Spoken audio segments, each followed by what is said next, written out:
America Israel से Iran काबू नहीं हो रहा, एटम बम वाला पाकिस्तान कैसे होगा? परवीन सुहाने का तहलका, भारतीय फौज में पाकिस्तान से लड़ने की कोई सलाहियत नहीं, पाक भारत कशीदगी की अफवाहें। हो गया है। हम ये देख रहे हैं कि बातचीत शुरू हो गई है। 60 दिन का एक वक्त जो है वो तय किया गया है, लेकिन उसके साथ साथ लेबनान पर अटैक किया गया है। और अगर कल रात की ही बात की जाए तो ये कहा जा रहा है कि ह्यूमन हिस्ट्री का शायद नॉन न्यूक्लियर सबसे भारी बॉम्ब जो है वो लेबनान पर इजराइल ने गिराया है। जो एमओयू की शर्तें हैं उसमें सबसे महत्वपूर्ण शर्तों में से एक है कि जितने भी रेजिस्टेंस जो फ्रंट्स हैं उन सब पर भी जो बॉम्बिंग है या किसी भी तरह का हमला है वो बंद होगा। अब आप इसको आगे किस तरह से देख रहे हैं, क्योंकि इजराइल अपनी हरकतों से बाज नहीं आ रहा है, उधर बातचीत भी हो रही है, उधर अमेरिका और ईरान के बीच में एक्सचेंज भी हो रहा है, तो कैसे इस सबको आप आगे बढ़ता हुआ देख रहे हैं?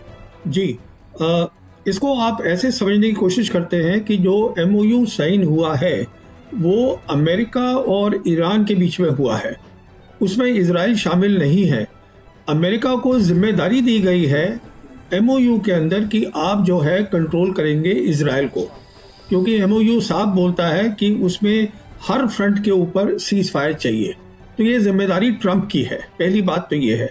तो अब कितना वो कंट्रोल कर पा रहे हैं नेतन्याहू को वो हम देख ही रहे हैं, रोज क्या हो रहा है। तो उनका डायरेक्ट इसमें कोई एंगेजमेंट नहीं है इजराइल का, पहले हमें ये बात समझनी है। दूसरी बात ये है, जहां तक ताल्लुक है अमेरिका का और ईरान का, उन्होंने एमओयू साइन कर लिया है, उसमें म्याद दी गई है कि 60 दिन के अंदर इसको फाइनल डील में साइन करना है।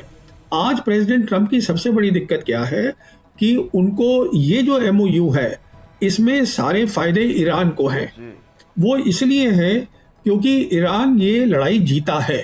देखिए, एमओयू जो है वो पीस टाइम में भी हो सकता है। अगर पीस टाइम का एमओयू होता तो दोनों साइड जो थी उनको इक्वल फायदा होता, जिसे हम बोलते हैं विन विन सिचुएशन। यहाँ पे वो हालत नहीं है।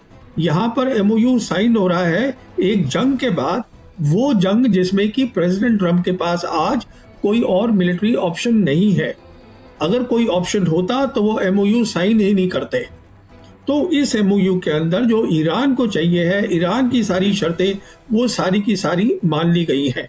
पर अब क्या हो रहा है, अमेरिका के अंदर बहुत दबाव आ रहा है प्रेसिडेंट ट्रंप के ऊपर कि आपने इतना ज्यादा क्यों दे दिया एमओयू में, क्योंकि कोई ये मानने को तैयार नहीं है आज अमेरिका में कि अमेरिका लड़ाई हार सकता है, ईरान, वो भी ईरान के साथ। तो इस बात को, क्योंकि जहां तक अमेरिकन का ताल्लुक है, उनका जो सिक्योरिटी एस्टैब्लिशमेंट है, पॉलिसी मेकर्स हैं, जो उनके एनालिस्ट हैं, थिंक टैंक्स हैं, वो आज भी समझते हैं कि दुनिया की सबसे बड़ी ताकत जो है वो अमेरिका है, मिलिट्री टर्म्स के अंदर, जो कि नहीं है।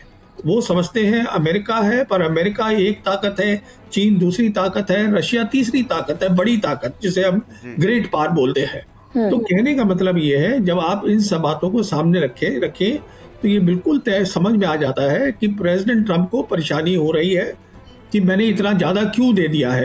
तो वो कभी तो अपनी सोशल मीडिया से धमकाते रहते हैं ईरान को। अब ईरान को धमकने की मतलब, Iran need not be scared about it for the simple reason Iran has won the war. Iran के पास हमेशा दो ऑप्शंस हैं।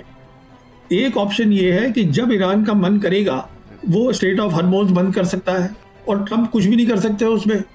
और दूसरा ऑप्शन ये है, ईरान जब चाहेगा बातचीत जो टॉक्स हो रही है उसमें जाएगा या नहीं जाएगा वो तय करेगा। जीती हुई पार्टी है, आज भी मिलिट्री ऑप्शंस है, आज भी ऑप्शंस है दुनिया को इकोनॉमिक प्रेशर में डालने के बहुत सारे। तो ये आप जब दोनों बातों को सामने रखते हैं, पहली बात ये कि इजराइल जो है वो डायरेक्टली एमओयू का हिस्सा नहीं है। दूसरी बात ये कि जो प्रेसिडेंट ट्रंप है और जो अमेरिका है वो मानने को तैयार नहीं है कि हम लड़ाई हार चुके हैं।